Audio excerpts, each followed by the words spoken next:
Hi everybody, this is the Women Who Tech podcast, and I'm your host Lisa, a product designer and also content creator. This is a real conversations with badass women professionals who work in tech, who support tech people, and in the industries that go shoulder to shoulder with tech. Today I'm having a special guest of honor. This is Alisa, the career and the professional coach. I knew Alisa for a while now. The experience with her as a coach made me also quite a coach, fan, and believer. And I want to bring her story to the broader audience.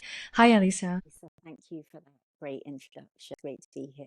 Welcome. I'm so happy to have you as a guest and to catch up with you. We haven't seen each other for a while. And I think I know you from one side as a former client. I guess there's so much more that you're doing. What's your ordinary day looks like? Yes. So I think that you and I were talking about career growth, and that is one aspect of my practice. So helping people, particularly who feel stuck professionally, figure out where they want to be and then helping them get to that place. So career growth is one part of my practice. And then the other part of my practice, well, I've got three branches really, is therapeutic coaching. So helping individual employees, usually in large, extra large and extra large corporates, stay mentally fit and strong and resilient and confident and really step into their power. And I also do quite a lot of team and group coaching. I work a lot with mental health charities in the UK, helping their staff members who might be therapists or debt and money advisors. I coach them in a group to help them stay mentally fit and strong and resilient. So in answer to your question, what a day in the life of my practice might look like, I start at 8 o'clock every day and I usually finish at about 6 when it comes to the actual coaching work that I do. My practice follows the sun. So I have clients at last count in 36 different countries who I speak to in any one month. So I've got a very global practice. So in the morning, I will generally speak to clients who are in Australia. I just had a client previous to this. It was 9 p.m. their time. So it can be quite antisocial times for them. So Australia in the morning, EMEA in the middle of the day and the UK. And then the US clients in the afternoon. Usually one-to-one clients, could be therapeutic coaching, career growth coaching, group coaching to encourage peer support. Amazing. Your work is basically following the sun. Maybe the sun follows your work. That's a good point. I hadn't thought of it that way. Yes. All right, yeah, and within the day, you have many clients from all around the globe, from different countries. As far as I understood, there are different activities, like you said, with the career growth and therapeutic and group coaching. I think I and my audience come from the background that we do not know what the real coaching is about. And there are also a lot of misconceptions and even misinformation, what the good coach is and what to expect and in which point of your life it's a good idea to get the coach on board. Could you also tell us what mindset do you adapt when you coach people in those directions, and what's the kind of the main difference between therapeutic and career growth coaching and so on? I wouldn't presume to say that I do good coaching, but I follow the International Coaching Federation core competencies. And for me, good coaching comes from a place of non-judgment. So I would say that a good coach doesn't judge, is very neutral in how they approach their clients. It's non-advisory. So coaching is not mentoring. They are absolutely diametrically opposite. So a mentor will share advice based on their experience, and also there will be biases there in terms of how they might do things and recommend how others might do it. Coaching is the opposite. I don't advise. I guide and support. It's also non-directive. So I don't direct someone to do something. I don't even suggest someone does something. I might ask permission to share a reflection that I have that occurs to me, but it will never be to direct or lead the client to make a decision. I offer all sorts of different options and I help people recognize what their potentials are. So it's very interesting what you're saying about the coaching being non-directive. And what would you do in case if the person actually needs some direction? It's either the direct request or indirect request that the person feels uncomfortable with you not giving the recommendation. So I think it's about really understanding what their ultimate goal is. If they have clarity around where they want to be, then I can help them understand what their different options are and help them understand how they can, for example, fulfill their potential. But I wouldn't say, oh, well, if I were you, I would do X and Y.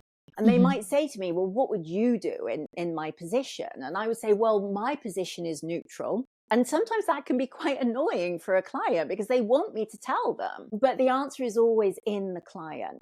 And it's about me helping them see that, really, in large part, helping them believe in themselves and really trusting themselves. So that is how I might direct them to believe in themselves and not to judge themselves.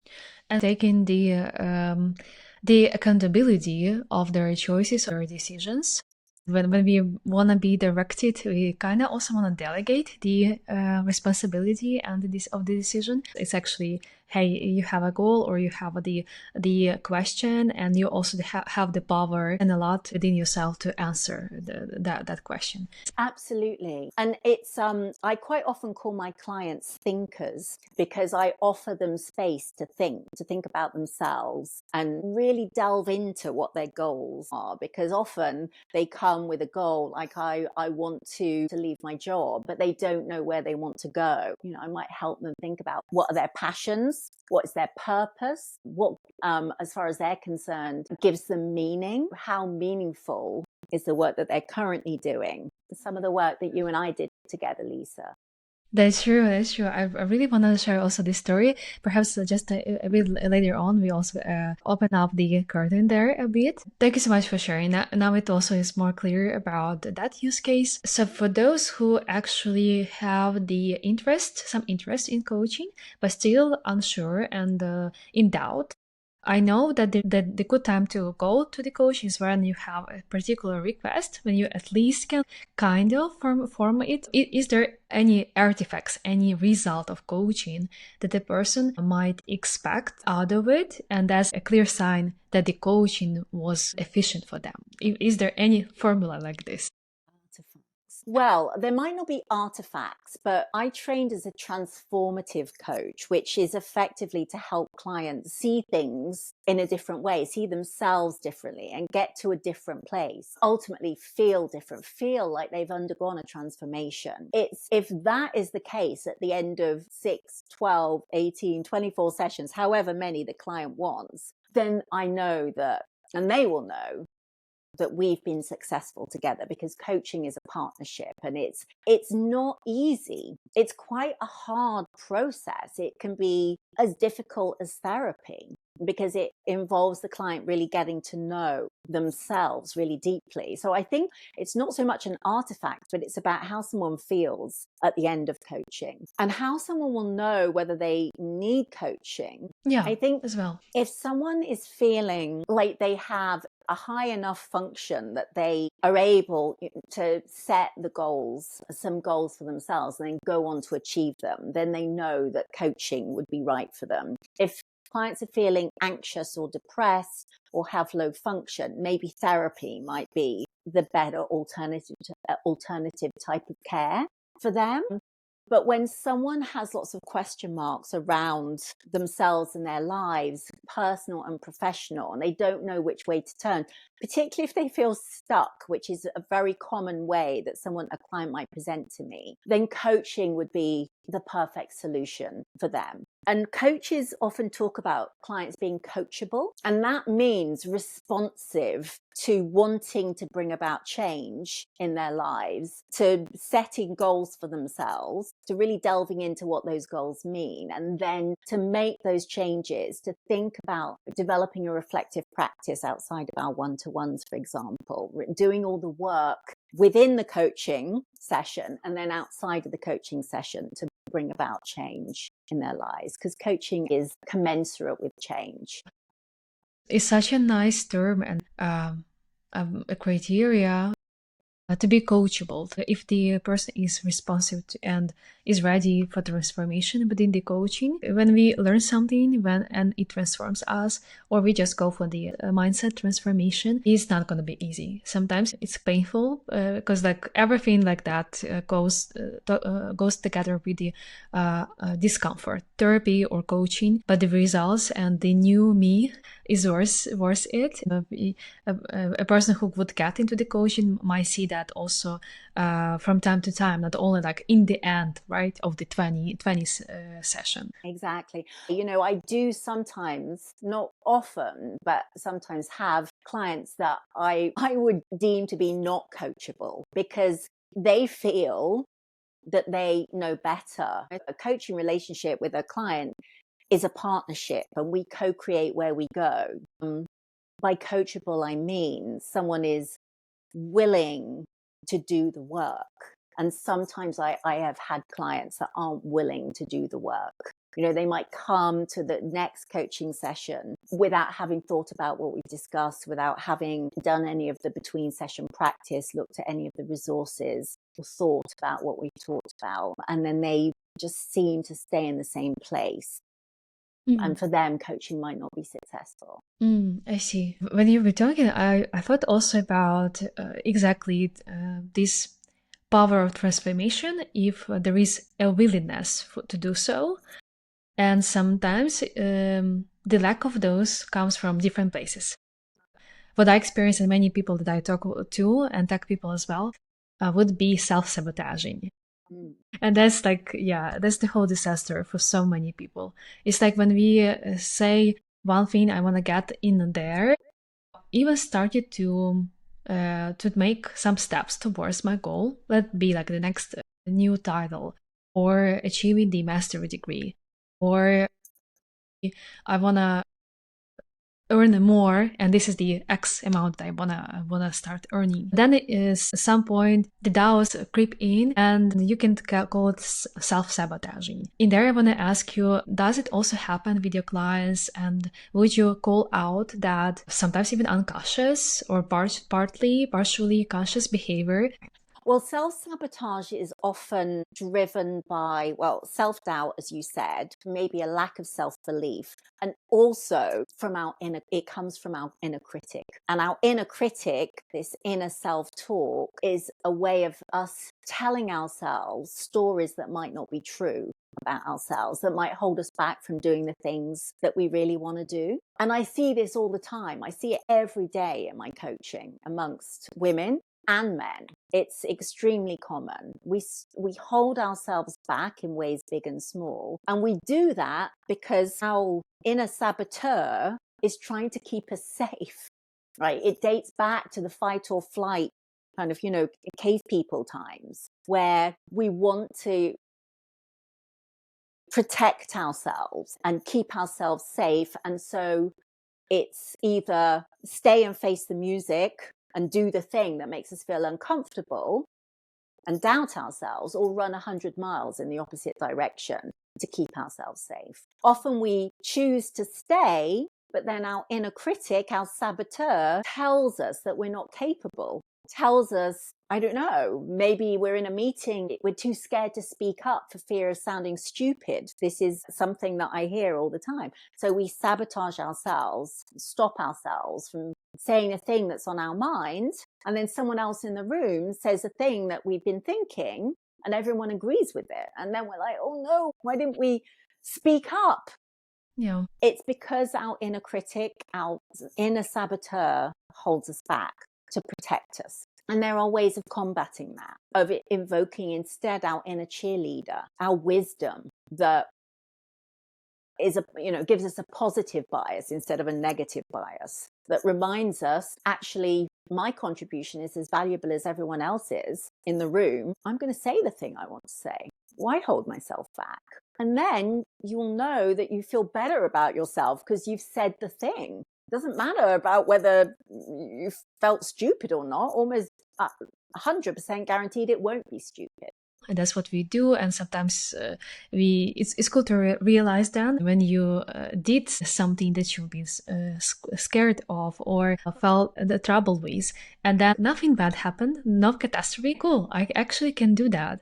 And then it's a new experience that can reinforce another way of behaving in similar situations. What the positive bias in this case is? Well, as humans, we tend to have a negative bias. We tend to think that something is going to go wrong rather than focusing on what will go right.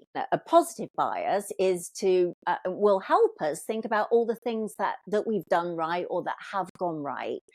Focusing on, if it's a 50% positive, 50% negative, thinking about all the positive stuff rather than focusing on the negative stuff. It's a mindset shift, but it will serve us better. And it will stop some of that self-sabotage. It also sounds as having a helicopter view or 360-degree, not only the negative scenarios that can happen, but also the positive ones or the neutral ones. And let's see what's going to happen. Beginning. So there are at least 3 kinds of coaching that you do in your ordinary daily life, and I want to understand the main differences between career growth coaching, therapeutic ones, and group coaching. I bet they are all different circumstances and people persona in a way that you work with. Yes. The people persona. So the 3 different branches of my practice, the therapeutic side, the way I explained it, they sound quite discrete, but they're actually all interconnected. So for the therapeutic side, I help people stay mentally fit and strong and resilient and confident. And so there's a lot of personal stuff that people raise. I mean, it's usually still corporate coaching. So my clients are from usually large or extra large or extra large corporates, but they think about self-belief, self-sabotage, how to be more resilient, how to be more mindful, how to change perspective or alter their mindset, how to transform and change, how to be different in relationships at work, with colleagues or managers, how to advocate for themselves, how to be more self-compassionate and really believe in themselves and be kind to themselves, treat themselves as they would a friend. So that would be the therapeutic side. And that's just very, really generalizing. The group coaching that I do dovetails personal and professional. So people are sponsored by, usually working in charities, sponsored by their employer to do the coaching, but in a group. And group coaching versus team coaching. So team coaching is coaching people who are in the same team at work, whereas group coaching is, people from different parts of a business who come together. And they're there really to support each other. So there's a lot of peer support.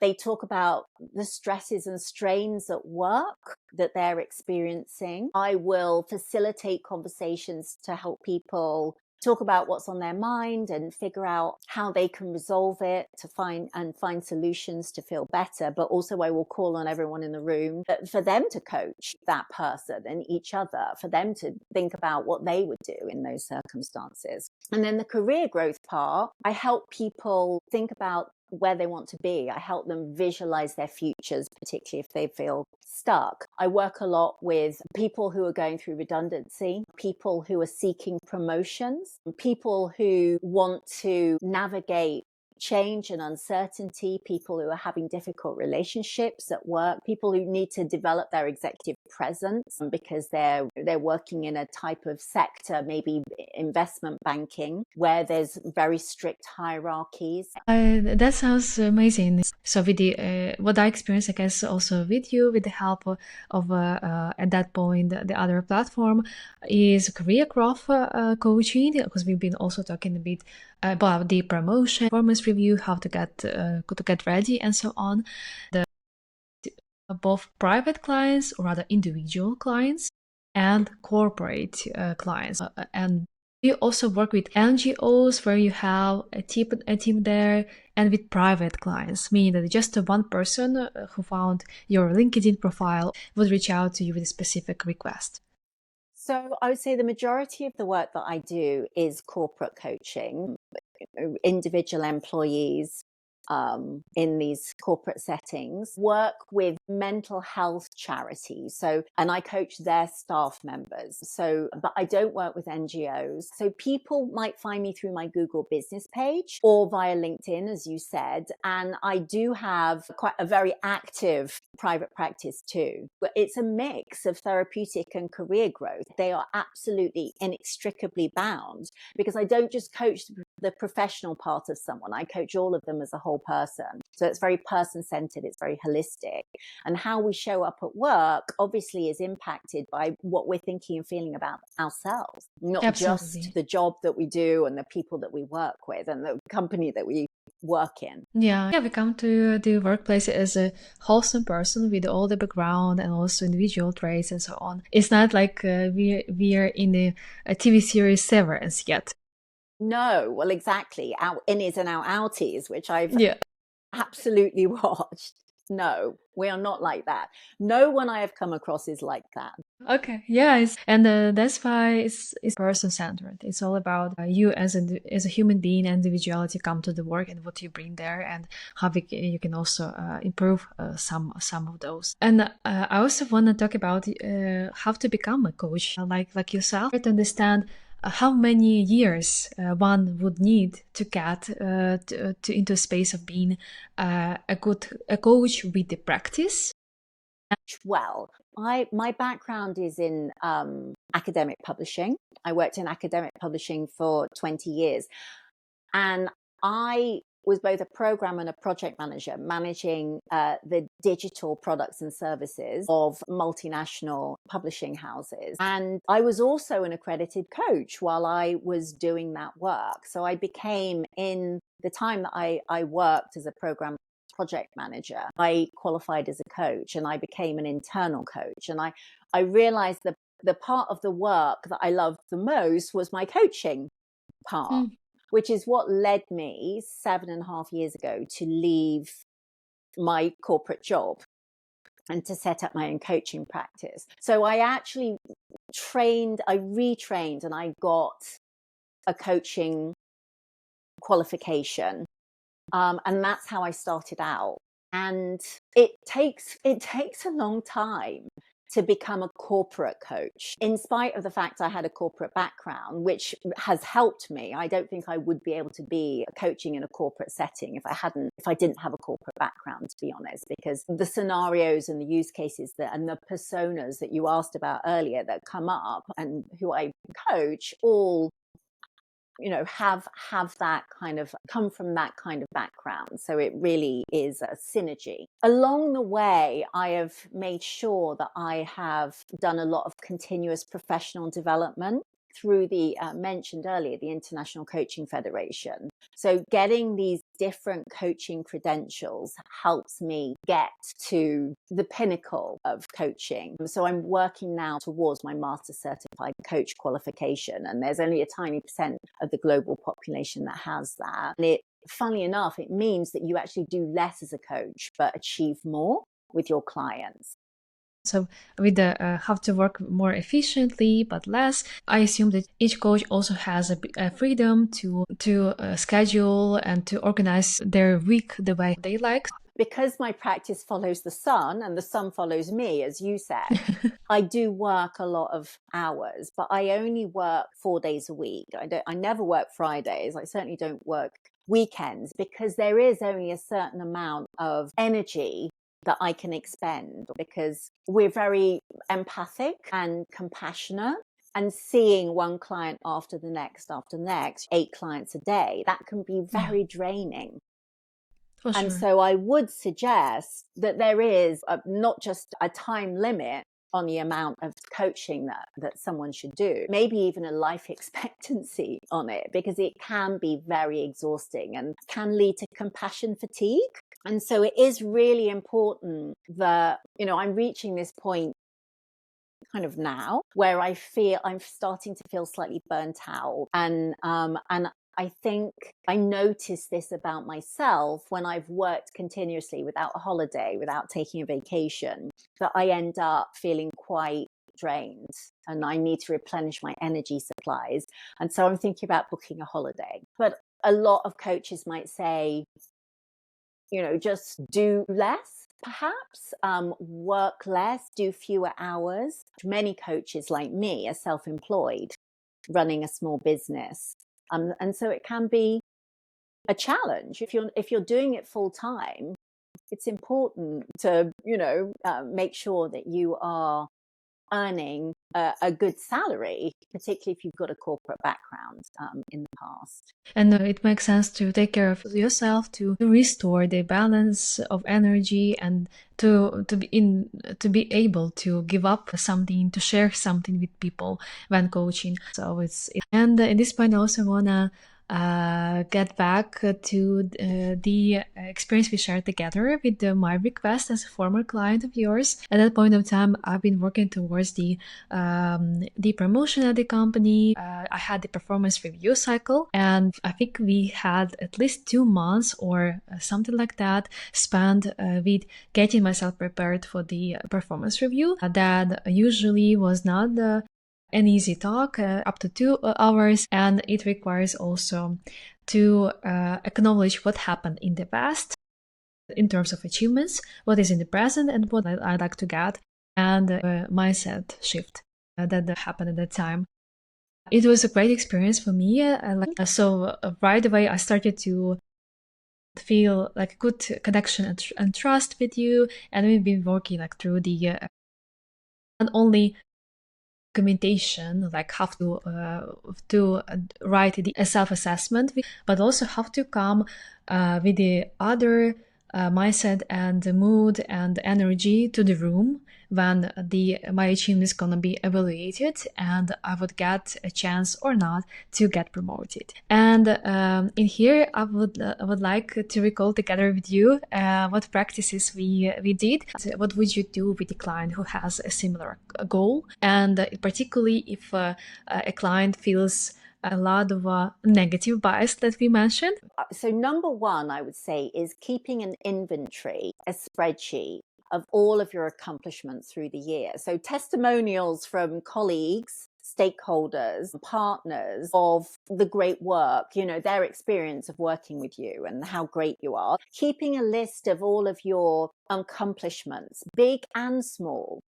So incremental milestones that you've reached, major milestones that you've reached, and keeping a log of all of those so that it's much easier when it gets to your performance review for you to put together your narrative, to advocate for yourself, to tell your boss your story about how amazing you are, right? So keeping a log is super important. And then understanding what it is you need to do to get the promotion. So what is the skills gap that might be missing, that need to be filled? So perhaps looking at the role description for the promoted role that you're seeking to move into, maybe talking it through with your manager ahead of time to understand what they see are the gaps, and then trying to fill them. So for example, I was just talking to a client this morning about this. It's a really common bit of feedback from a manager to secure a promotion is you need to be more visible. Well, how do I do that? Well, how to do that might be expanding your internal network.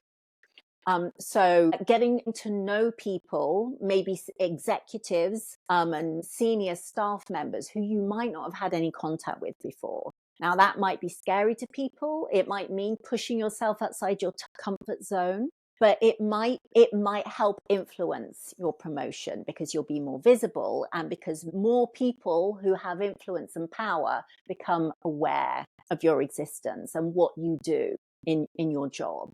So it's about identifying what the gaps are and then finding ways of bridging them. So those would be two really significant aspects that I would help clients with. Awesome to have bragging document, the list of achievements in order to be advocate for yourself and gain the visibility. And that's actually what I also know from my experience and what I've read. When people know your name and what kind of achievements they associate you with, it's going to be so much easier to convince them about any promotion you like.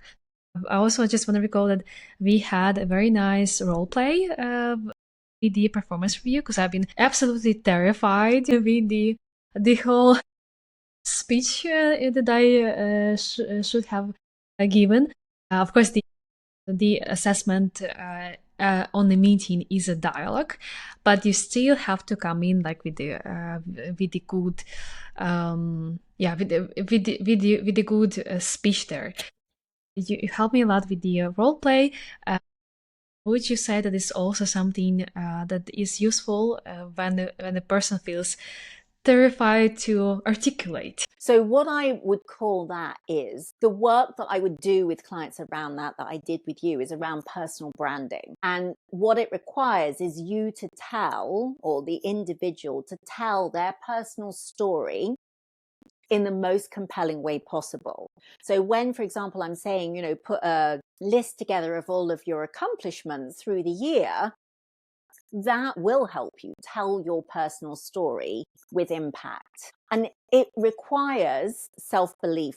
So really taking ownership of everything that you've done and finding a way of telling that story, with every story has a beginning, a middle, and an end, so that you can really believe your own capabilities, recognize your own capabilities, and share that with, say, if this is in the context of promotion, with your manager, maybe even your manager's manager, so they believe it too. So storytelling with conviction, and via role play, you went away and you did your preparation, and I remember us doing a couple of role plays, and your story really evolved, and the way you told it became more and more convincing. And I acted in the role of your manager, and I would have given you a promotion straight away. Yeah. Thank you so much for such a cool practice. In the end of the exercise, I think I was quite confident and like, okay, I can do that. Yeah, I just need to get into the right tone of voice, but then I can do that. And so can you. I think like everybody who's having such a task to deal with, it's just a matter of practice. Still, full disclosure, I didn't get the promotion I wanted to. Yet I got something even more appreciated, meaning that I felt that my mindset changed. I knew what the particular stories I tell myself, and they do not work well, and they are actually keeping me overwhelmed and in this negative bias, and it's cool to recognize them and let them go. And since then, I also feel also more empowered to advocate for myself and integrate those achievements. And they are not only on the paper, they are also in my experience, and that's how a bit of transformation happened. And this change I can take with myself for the next role and next opportunity. So nothing is lost, for sure. Thank you for that. I mean, it sounds like in a way you got something much more wonderful from our experience, which was that self-belief that we've been talking about and that mindset shift. Yeah, of course. And also the improved assertiveness, because we also talked about that. And yeah, that's something that every person should be in touch with and know what your boundaries and assertiveness is. Absolutely. Wonderful. Is there anything that you'd like to add for the people who are going to tune in and listen to this episode? Well, I just want to say thank you so much for giving me this opportunity to talk about coaching. I never talk about coaching in this way. So it's a great forum to help people understand a bit more about what coaching involves, particularly therapeutic and career growth coaching. So it's my pleasure. Thank you so much. And with these words of gratitude and appreciation, I also want to close this episode of the Woman Who Tech podcast. It's Alisa Salamon, the career growth coach, and me, your constant host, Lisa, and we're gonna hear and see each other next time. Till then.